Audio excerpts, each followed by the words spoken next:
and child protective services, and they won't give them back to their loving families because they're making money. This is a legal system that you're going into. And if you don't know the rules, you will be chewed up and spit out.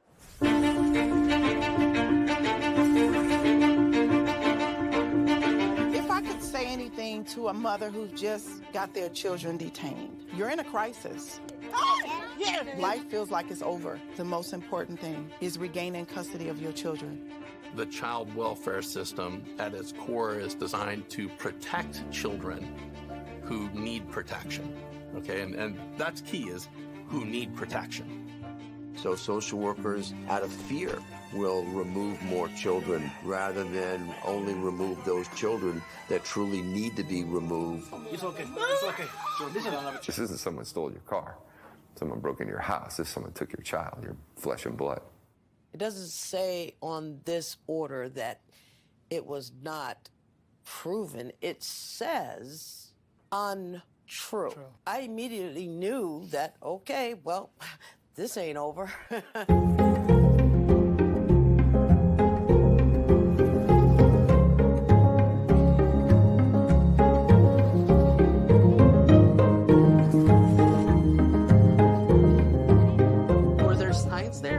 Signs? Did I miss them? Did I catch them? At this point, I honestly don't know. Families only get a finite amount of time to reunify. I came into this field to help families, not destroy them. The difference between the criminal system and the child welfare system is substantial. You have more rights as a criminal than you do as a parent.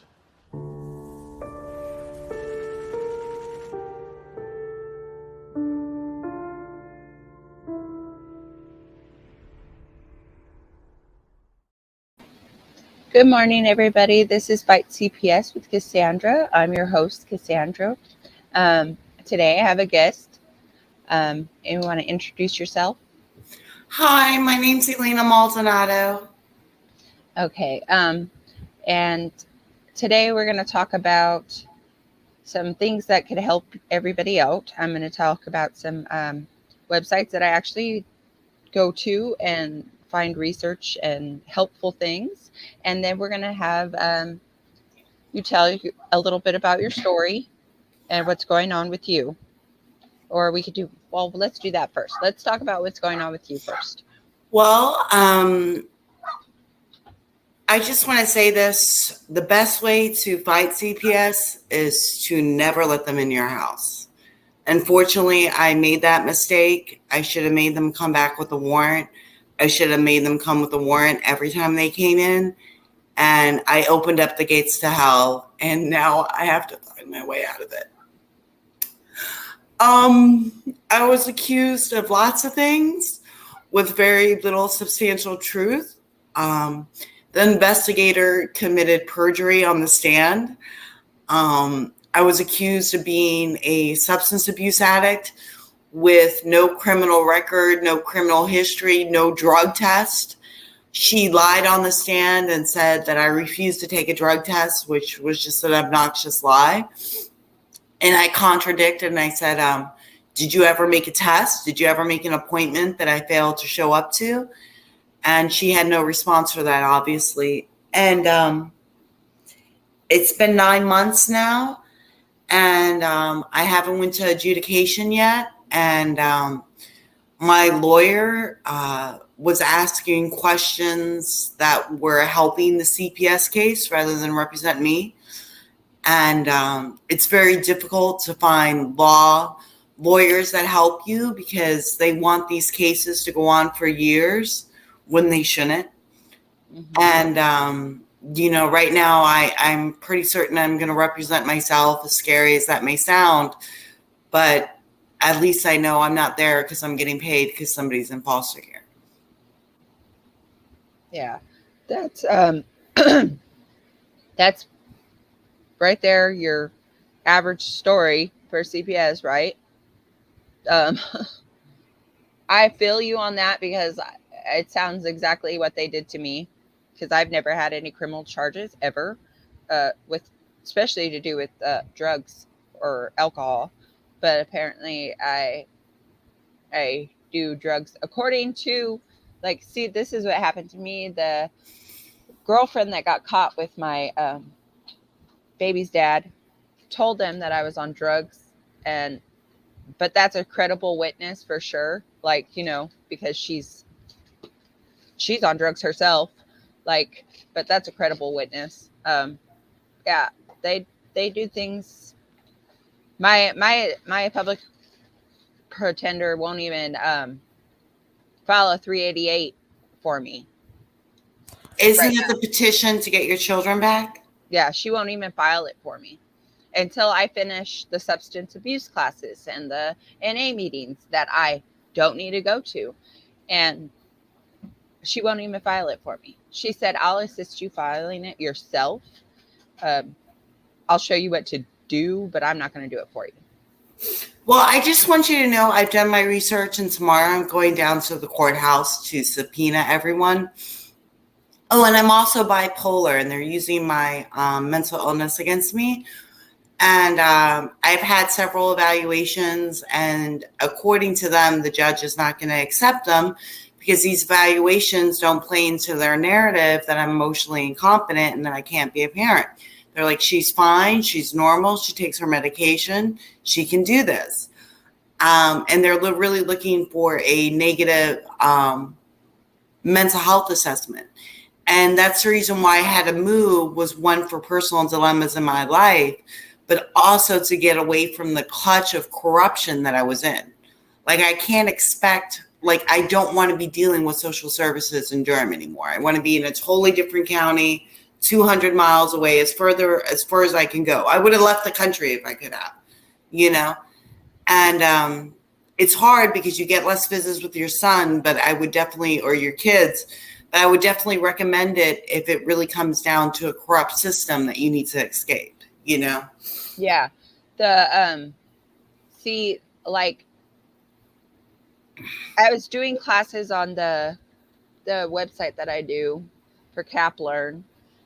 It's like a safety module class or whatever that shows attorneys if it's safe or unsafe in a home, for how much, like, if it's a little bit unsafe, when to start a safety plan, when to start a case plan, this and that, you know. And they're not supposed to be able to have your kids still, like, if you're showing that you're making progress, or that you know the difference between a safe or unsafe situation. And they also are doing that to me, where they're saying that because they say that I have bipolar. They say that I'm mentally ill. They say I can't freaking take care of my kids because of that problem also. But if you're making decisions or realizing that your kid is in a dangerous situation and you take them out, or yourself out of that situation, they're supposed to see that and use that to start a safety plan, at least, not a case plan. There's a difference. And at least try to help you. This is what they're supposed to be doing, but they don't. And this class that I was taking was for attorneys and judges to realize the difference. And I don't see them doing that at all. Like, I don't even know if these people take these classes that I've found for them, which is horrible, because, like, why does not every attorney take these be mandatory to take these classes? You know, they just offer them to them and hope they take them. And that doesn't make any sense to me.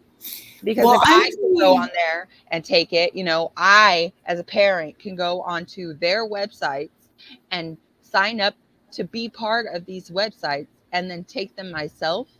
Why is it like they should be mandatory to take these classes that are letting them know what the difference between a good parent and a bad parent is, or a good situation or a slightly good situation or bad situation is, so that way they don't have such a big caseload. And it's all because of money. And they don't sit there and give parents the benefit of the doubt ever. Sometimes we're going through bad things. Sometimes we need help a little bit, you know, but no, when they see that we need help a little bit, they take advantage of it and take our children. Yes. And, I read Vincent's book on how to fight CPS. And unfortunately, after I read the book, but I still feel pretty stance on how I took it, I have made reports on the investigator. I have made reports on the social worker. I have filed a complaint against the judge, which I will file another complaint. Like, his tactic is to be gentle and easy and persuasive.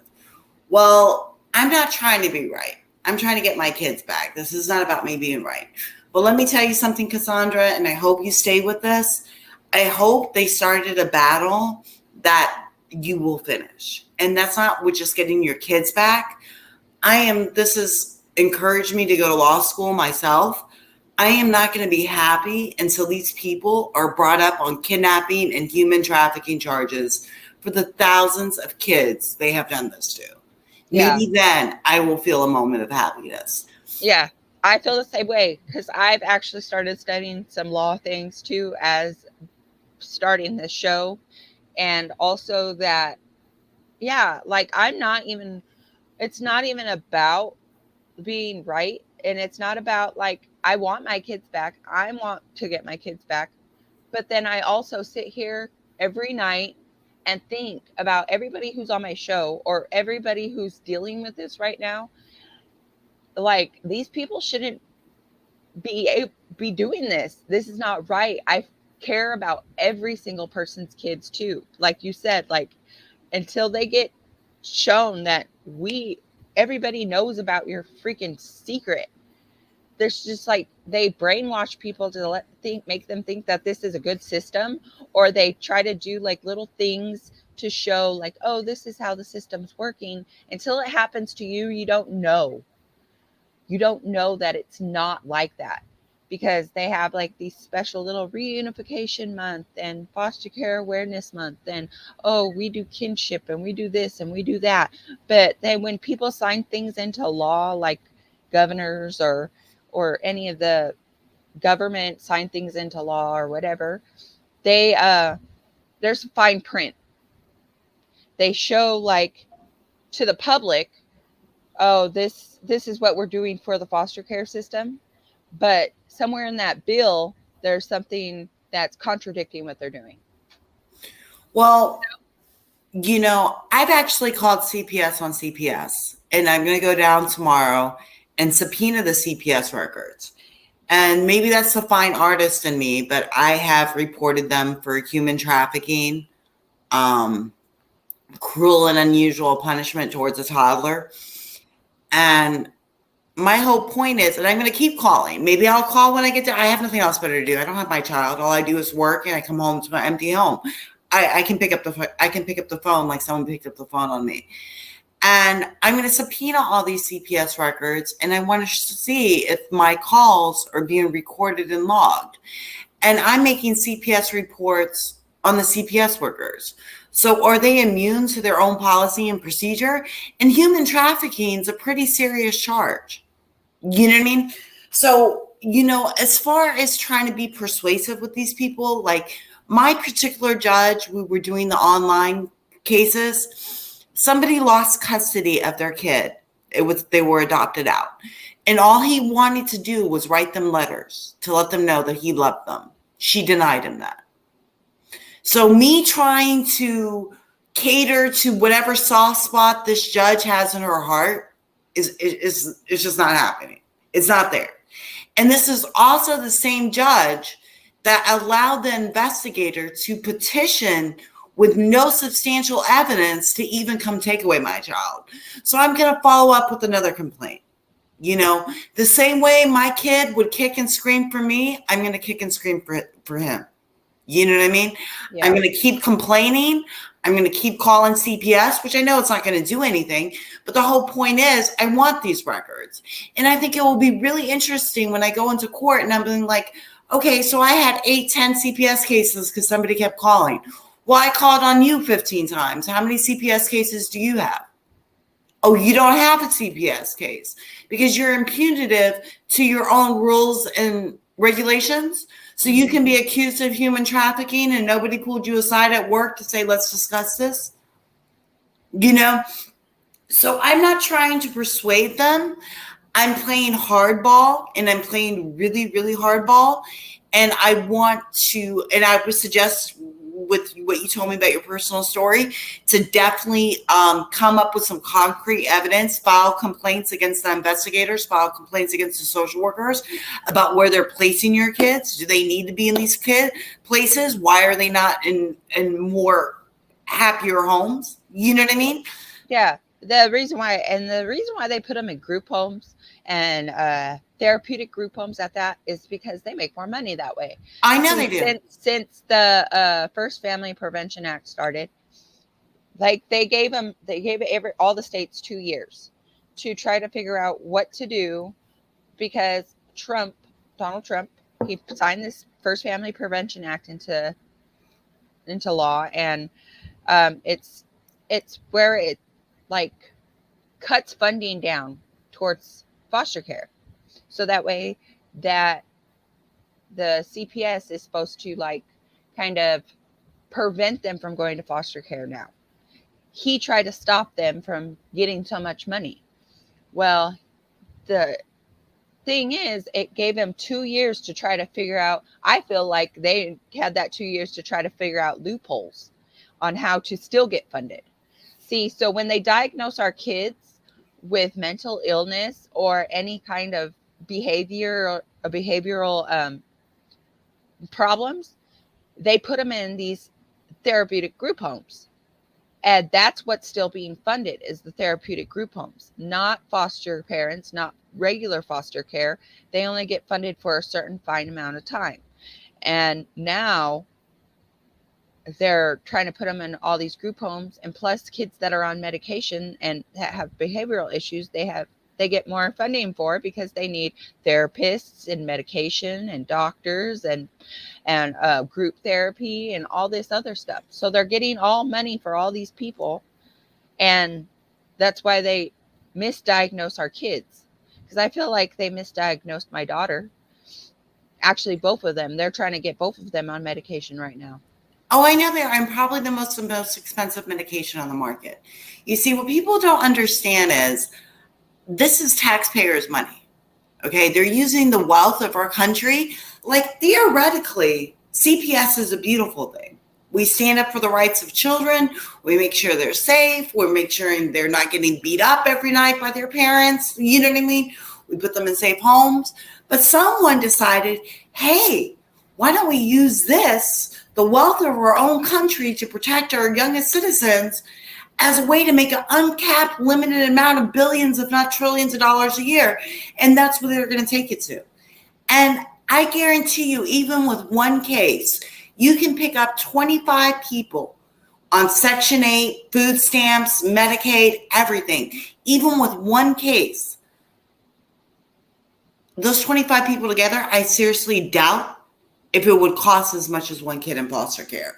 With the social workers that have to be employed, with the lawyers that have to be employed, with the investigators that have to be employed, with the judge that has to be employed, with the foster care parents, and all these other people who have not important jobs. You know, and it's not just about them losing their job that I care about, because this is a labor shortage. Losing your job is not enough. That could be the best thing that can happen to you. These people need to be brought up on human trafficking and kidnapping charges. And we all need to stand together and do that, because our kids are being human trafficked for the purpose of a government grant. And that's exactly what my CPS reports say when I call them up and report them. I say, I'm going to report trafficking for the purpose of a human grant, for a government grant. Yeah, that's exactly what it is. I'm going to say, or I'm going to tell some people about the websites that I go to that help me find research and things. And another thing is, like, on my shows, I'm going to start looking at one of these websites and talk about like different current events that are happening in the child welfare system that are not like, I feel like a lot of people would know more stuff about the child welfare system and what's actually going on if these things were publicized more in the mainstream media, but they're not. So I'm I'm going to be the mainstream media for everybody. And I'm going to tell you guys what I see every day in all these things, because they don't put it on the news, but they'll put it on their own personal page for everybody else to read. But nobody knows about these things. Nobody that actually is going through this knows about this all the time. So I'm going to let you guys know what actually is happening in the child welfare system. I see horrible things on this shit all the time. I see horrible things on this website all the time about CPS and these what they're doing, and they're letting it be known, just not to the general public, because they don't put it on mainstream media. They put it on their newsletter, and they let everybody know on their newsletter. So they're not hiding it. That's how they're covering their ass, because they're not hiding the fact that they're doing all these things. They're just not putting it on mainstream media. Well, they're actually, on their own. Let me get back to the case file. The very first page, because I'm representing myself, I went and picked up the case file to my case thing. And I think I talked to you about this before. The very first page of the case file says, do not contact Fight CPS, Stop CPS, or any Facebook outlet. They actually, I may, and I'm going to promote this on my Facebook page, and they may bring this up in court. Why did you speak out publicly about it? Of course I'm going to speak out publicly. You did not just human traffic in my son and then expect me not to tell anybody. So I don't know about the state of California, but I know in North Carolina, they're actually putting laws into place where people cannot publicly speak out about what's happening. And whatever charges are associated with publicly speaking out about my child being human trafficking, I'll be more than happy to take. You know what I mean? Yeah, that's why I'm going to talk about it. They're making this public. They're just not making it public to the actual public. They're making it public to people that are actually involved in the child welfare system, like the lawyers, judges, and social workers. And so I'm going to give you guys some websites. And yes, I do have an email. I will have Grace post my email. You know my email, Grace. Can you post that for me? Here's some news and notable websites about CPS or how to go foster child welfare and foster care. So that way people know. I have first is the childwelfare.gov news and events. It's /news and events. This website is where I get the free newsletter for the whole child welfare system and everything that's happening in foster care. It gives you current events for every state and internationally. It emails me every day if there's something, or every other day at least. If you sign up with your email, they'll send you a newsletter that tells you everything that they're doing, basically. Inprintnews.org is also another one that website is nothing but child welfare, foster care, adoption. It tells you about everything that they're doing and what's going on in most states. They tell you the really big stories that are happening mostly. And they also have other stories about things that are happening to foster kids that they're telling their story. They have podcasts. They have like kind of things like this where there's stories that are like from actual people or events that happened. risemagazine.org is that's all about like moms who've been through this and actually have regained custody of their kids, and they talk about and support each other and give their stories and let people know how they went about doing that. And I really like that website, and it gives you like a couple of like things that like to-do lists on how to go about like visitations and how to act like when all this is happening to try to regain custody of your kid. And then my personal favorite website, I love this website, is CapLearn, and it's learn.childwelfare.gov. You go on there and you sign up for a subscription, of it, and you register, and then you could go on there, and there's different classes for judges and attorneys, for social workers. Some classes on there you can't register to because you have to have a student code or something, and that's usually the ones for the social workers because they don't want you to know what they can do. Just like the building evidence for a case, I tried to go on there to see if I could see how they build evidence, and I couldn't get onto that website. But the ones for the judges and attorneys, and for the guardian ad litem, and all those classes are available. Some of them are classes where you could get certificates. Some of them are classes that you can just go on there and do. And I pay for a subscription to Scribd. That's SCRIBD.com.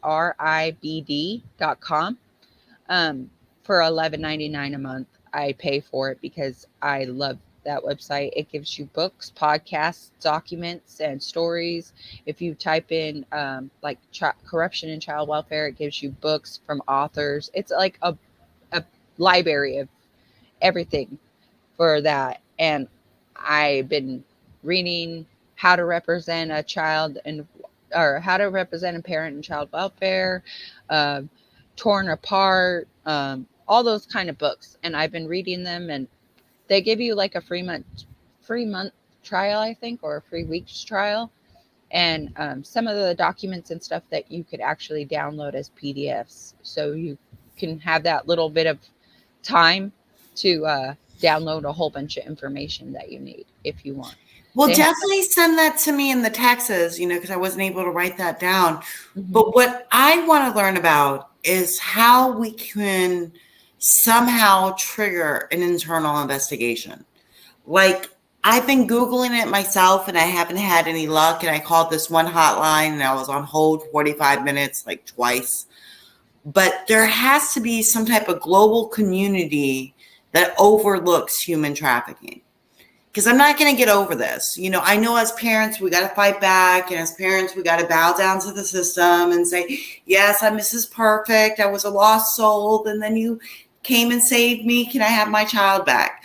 Well, that's not my case. And that's not a case for a lot of people, not as it is yours. And they want to make you paint out as if you're a lost soul. But they have no evidence to this. And they carry it on for years. This is criminal. And I want to know, and I'm going to actually, now that I had my coffee, I worked a night shift last night. So if I'm a little off, that's why. But I'm actually going to follow up with my investigation call. I'm just going to call CPS again, just for why not? You know what I mean? But we need to start an internal investigation. This is not just about our personal struggles on how to get our kids back. This is happening to way too many people. And I'm also going to hire an investigator. It's just, and this happens to people in poverty. Most people who can afford $20,000, $30,000 for a lawyer, this will never happen to, but they're seizing a large amount of the population of people in poverty that have no, and then with these Roe versus Wade, it really makes me think, because even though this is not a problem that I suffer from, that I was accused of suffering from, was I was a substance abuse addict.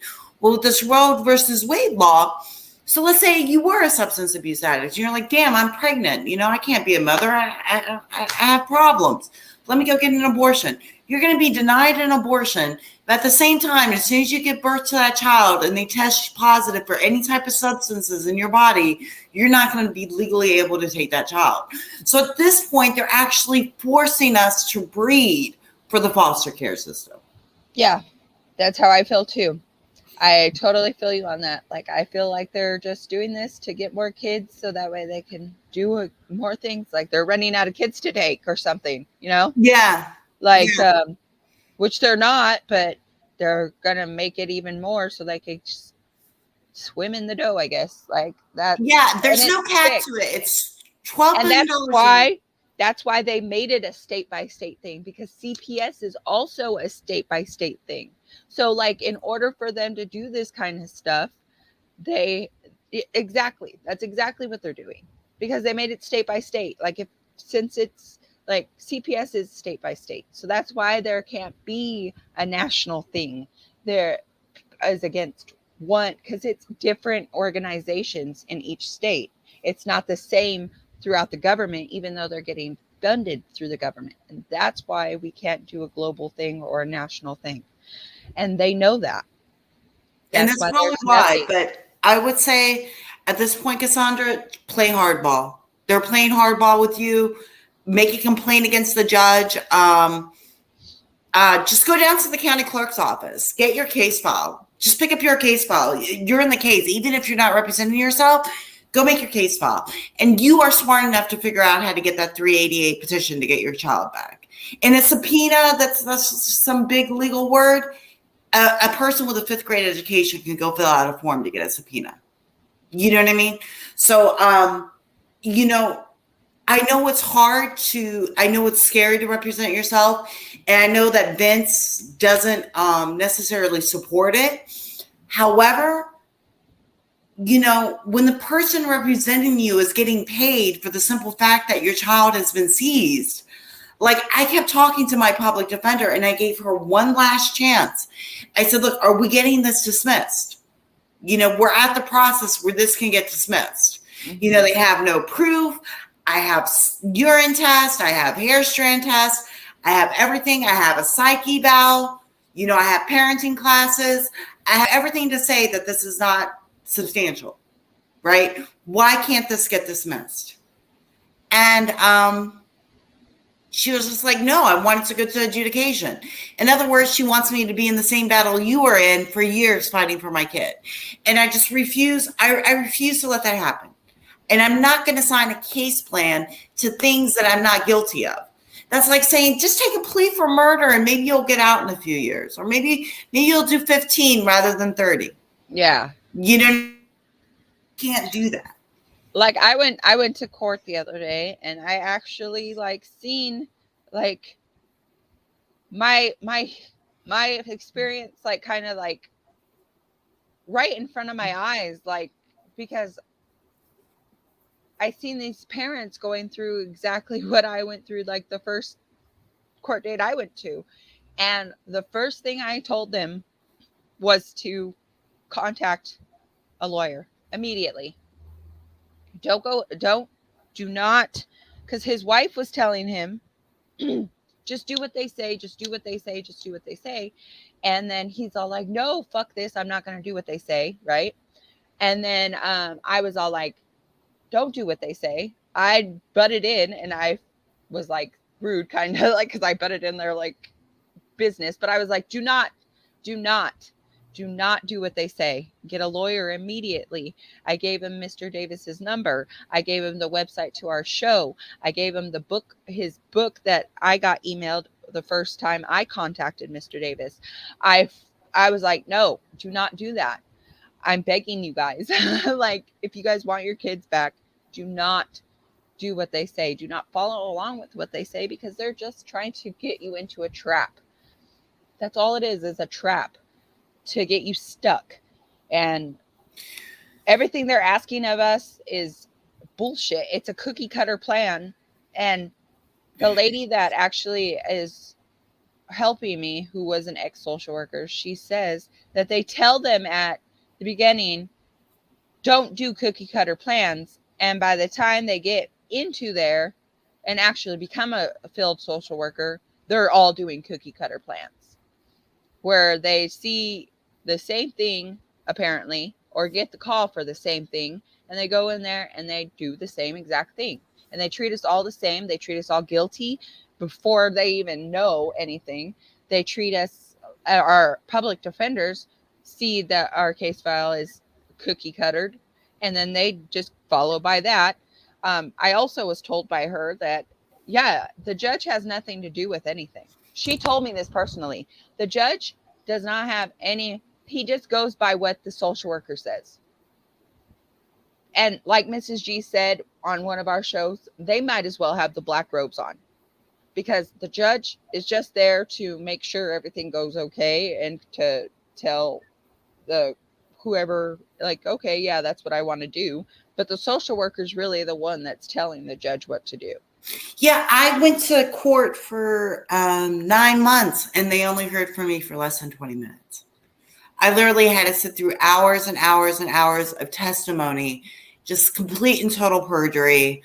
And their character witness is not even showing up to court. Their character witness, and let me emphasize this before, there's only one way to stop CPS, and that is to never get involved.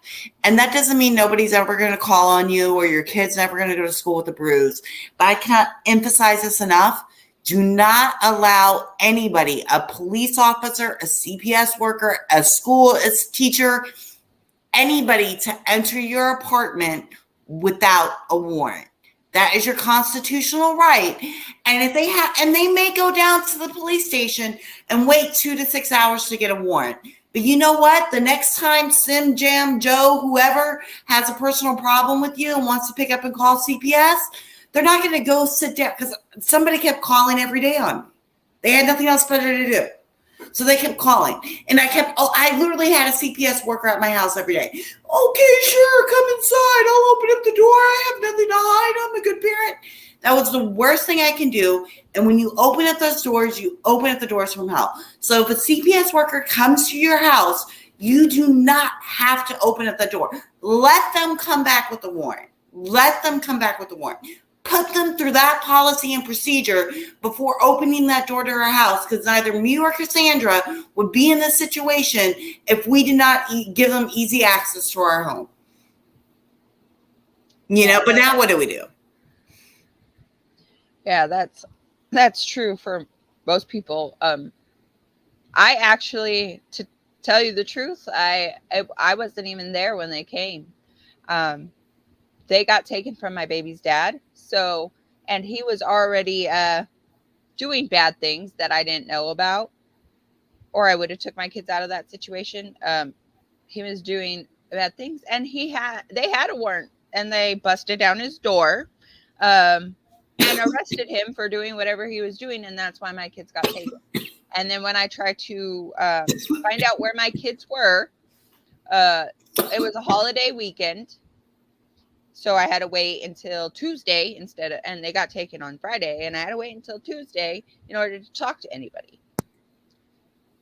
Once I did that, I went to court, and I get there with, I've took parenting classes. I'm going to school for child development. I've never had a drug charge in my life. And then they showed me what the allegations are.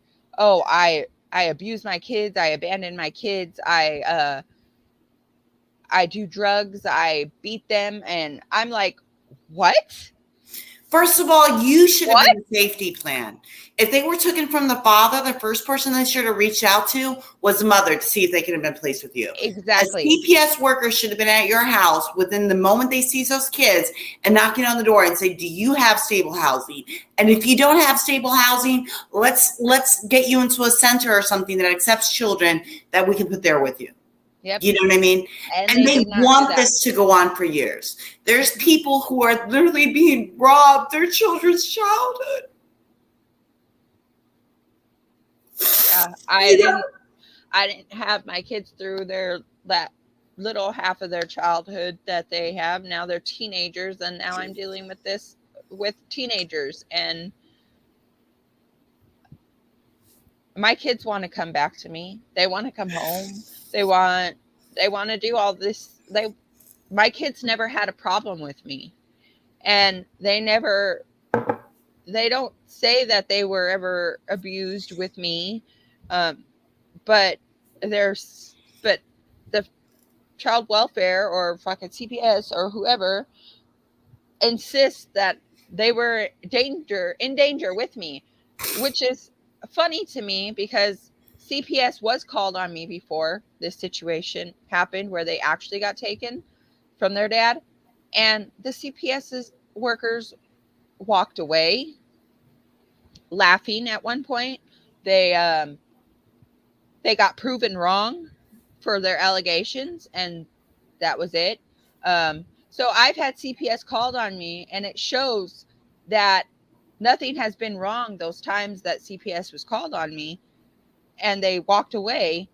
But as soon as their dad got them taken away and they come to me to tell me, hey, this is what's going on, they don't look back on those things as good things, like, oh, well, the kids didn't get taken from you, so obviously you're a good mom, that just nobody's called CPS on you for stupid reasons. They take it as, oh, CPS has been called on you several different times, so obviously you're a bad parent. Well, you know what? That's the reason why I'm subpoenaing the CPS reports, because there was a CPS worker literally 2 days before they came and took my child. And on that little CPS investigator form that they filled out, it says, do not recommend to remove child from home. That means my house was safe, clean, and he found no substance to the allegations. So that means that the investigator and another CPS investigator obviously had conflicting views, because within a 5-day period, my kid gets taken away. And one investigator says it should remain in the home. And then the one that was working on the case says that it should be taken out of the home. So I'm subpoenaing these. And I just saw somebody say they were going through the same thing. This is horrible. I'm a veteran, okay? And I went through an exceptionally skilled training, and my division was exceptionally skilled. And I was put under extreme psychological pressure. This does not compare to the pressure that I was put under training. And so everybody that's going through this, just consider yourself an honorary Marine, because this will break you. Do not allow this to break you. You are not going to feel happiness, but try. But try. Because every time I see my kid before I leave him, I always say, be happy, be happy, be happy, because he's a 4-year-old boy and he should be happy. You know? And I tell him to be happy when, of course, I'm not happy, but I want to see him happy. And this, even Marine training for officers only lasts 10 weeks. And as a veteran and as somebody who has been through this, the psychological torment is not even comparable to the psychological pressures you go through in the military. So you need to see how strong you are. And make complaints, report the investigator, report the social worker, report the judge. Do not let your case get swept underneath the rug. Put as much microscopes as you can on this case. That's what I'm doing, and I'm hoping for the best. But I'm not going to be like, oh, please, oh, I'm sorry for the misunderstanding. And none of us, this should be a battle that never ends. This should not be a battle that ends with us getting our kids back. There is nothing that, look, your kids left as children, they're going to come back as teenagers. There's nothing to forgive that. Those are years lost that you will never experience again. That's trauma caused to them that will never be able to be recovered. Let them start this battle. And you tell yourself every day that I am going to finish this battle and I'm going to end this battle. And not only is that, I'm going to be in court for the rest of my damn life, because I'm not stopping until these people get on human trafficking and kidnapping charges, not just for my kid, but the hundreds and thousands of kids they have done this to. Let them, they wanted to start a court battle, fine. Let's not put an end to this court battle. You know, start the civil lawsuits that Vincent W. Davis starts about. Why they have your kids. Start the civil lawsuits. Just keep bringing them to court. If you lose in a court appeal it. Do the 388. And God forbid they adopt out your kids. You need to have a long records of complaints on the investigators and the judges and everyone to show that, you know, something wasn't right.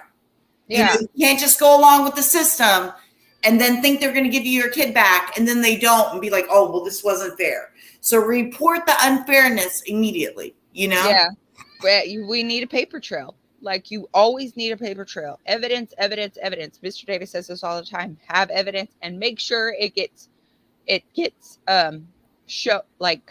shown in the right manner, because if you have evidence, if it's not like put into the case in a good way or the way it's supposed to be, it's going to be not looked at all. Like, so you want to make sure you have evidence and it's substantial evidence, not Yes, and I'm going to subpoena all the CPS cases just to prove that I was being harassed, and to also prove that you see, because ironically enough, I got hit by a car in October. So somebody hit me with a car, and I couldn't walk, and then they called CPS every day while I was bedridden. I was spending all my money on Grubhubs. I begged my social worker, which is now an investigator, or which was an investigator. I begged her to get me a home health aide. She refused to get me a home health aide. She said that wasn't her job. When she came to visit, I said, you know what? I can't take my kid outside, and he doesn't get to go outside because I can't walk right now. I said, do you think we can have our visit outside so he can play in the park? And these are people that care about our kids, right? She said, no, that's not my job. I'm not going to sit down with your kid at the park. I'm not going to do that. I'm just going to take him out of the home, you know? And so I was spending about $150 a week on maids. You know what I mean? Just, I had a huge metal cast on my foot that weighed about like 60 pounds. I couldn't walk. You know, I was in a wheelchair or walker. And somebody attacked me at my lowest moment, and I just wasn't able to fight them off anymore. However, the investigator waits until my second surgery to petition to take the kids away. Because if she would have petitioned to take the kids away while I couldn't walk, I would have wheeled myself into the courtroom and be like, yes, of course I can't take care of my kids properly because I got hit by a car. I'm suffering from an injury. And the judge would be like, oh my God, this is awful. I'm sorry this is happening to you. Let's place them in temporary safe care. Please keep us in tune with your recovery. And as soon as you recover, your kids will be placed back with you. She waited until the metal cast got removed, right? And then I had a boot on. She acted like my injury was no big deal. She was telling the court that my child was filthy. I was filthy. I didn't take a bath in 3 months. How am I supposed to give my kid a bath? You know, I was washing myself with rags. I was cleaning my baby with baby wipes. I had a small bathroom. My wheelchair couldn't even fit in there. You know what I mean? And I couldn't get on the floor and get back up. That wasn't something I could do, you know? And she actually waited. She actually left my child in an unsafe position because she knew the judge would have ruled in my favor for being injured and in a wheelchair. You know, when my child should have been placed in foster care because I couldn't walk and I was by myself, and it's impossible to take care of a toddler when you're bedridden, you know. When she should have protected my child, she didn't. And then she waited until my second surgery to get him to act like I was just keeping my child dirty for no reason. Wow. You know what I mean?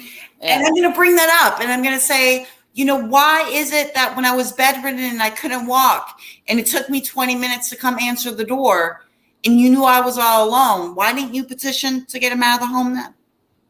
You know, since you said it wasn't your job to find a home health aide, you didn't think it was your job to go find me a home health aide. And I called the doctor. I called Medicaid. I kept calling them. Nobody was getting me a home health aide.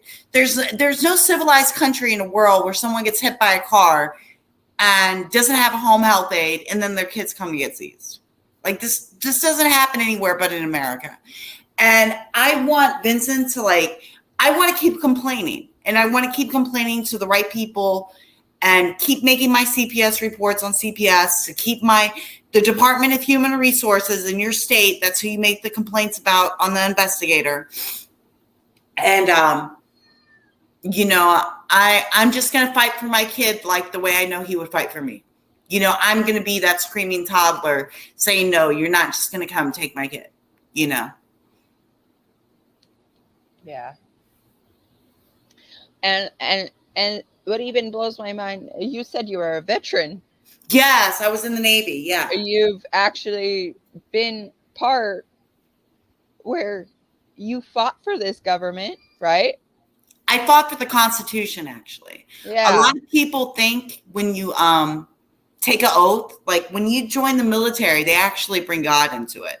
They say before you join, you got to promise to God, and you make a promise to God, and that promise to God is that you will fight and defend, protect the Constitution from enemies, foreign and domestic, and to follow the orders of I'm reading the text there that came up. I know, but nobody ever got me a home health aid. And I called everyone, and there's call records, and there's traces, and there's complaints. But getting back to a veteran, anybody that's served enlisted, that's active duty or veteran, they actually take an oath to God that they will protect and defend the Constitution. And that's the reason why this strikes me at such a soul, you know, and maybe this is part of God's bigger plan, was I took that oath to God. I made a promise to God to fight and defend the Constitution, and I don't even have my constitutional rights. And everyone's constitutional rights are up for grabs. And, you know, that's a promise I made to God. So I'm not becoming a lawyer because I want money. Lawyers are ridiculously expensive. Like for the course I took with Vince, a half an hour consultation costs as much as 11 hours of training and an hour consult with him, plus live sessions on his show. That was just not even for them to take the case, but just to listen to my story. Pretty much what you're doing right now. You know what I mean? So, you know, and I want to become a lawyer to fight the Constitution particularly because of this issue, you know, and I want you to reach out to Vince and be like, look, who can we report this human trafficking to? Who can I make the complaints to? I want to make as many complaints as I possibly can. When I go to court, I want them to be under investigation the same way I'm under investigation. You know, and then they can talk to the court about the investigation they're under. Yeah. You know what I mean? Yeah. Well, we're running out of time. I'm going to probably get off of here now. But thank you for being a guest. And I'm glad I got to hear your story. And I'm glad that you got to get your story out there. And I agree with everything you're saying. Like, our constitutional rights are not being upheld, you know, ever. But I forgot what I was going to say. Oh, thank you for being on the show, and I'll keep in touch with you. I'll send you those websites. Definitely, definitely send me those websites. And Grace put my email up on the comments, so anybody who wants to contact me, be on the show, tell your story, contact me, or you can contact Grace. She's been on other shows, you know, that's our producer. So give her a ring or call the number on the screen or email me. And you're doing a great thing. You really are doing a great thing. Thank you. I appreciate that. And that's it for today. Yeah. So thank you for being a guest. I'm going to get off of here now. Bye, everybody. Yeah, and I'm going to share this link on my Facebook, you know. Okay. Yeah, thank you for that. Can you send it to me so I can share it? Because I'm not sure Fight CPS. I guess I could go on YouTube and find it. Yeah, we're on YouTube. You can find it on YouTube, and you could also find it on the Facebook, on all of our pages. It shows on all of the pages that we have, like Fight CPS with Miss G, Fight CPS with Cassandra, horror stories of CPS. All those websites all have the links to our shows. And yes, Cassandra, and go talk to Vince. Go talk to whoever you can, and let's say, how do we report this? How do we start internal investigations? Whoever we can possibly make a complaint with, let's do it. And I want to follow you up with that, so hopefully you can give me a list of numbers of who else to complain to. You know what I mean? Yeah, definitely. I will do that, and I will keep in contact with you. And everybody have a nice day. Okay, bye-bye. Bye.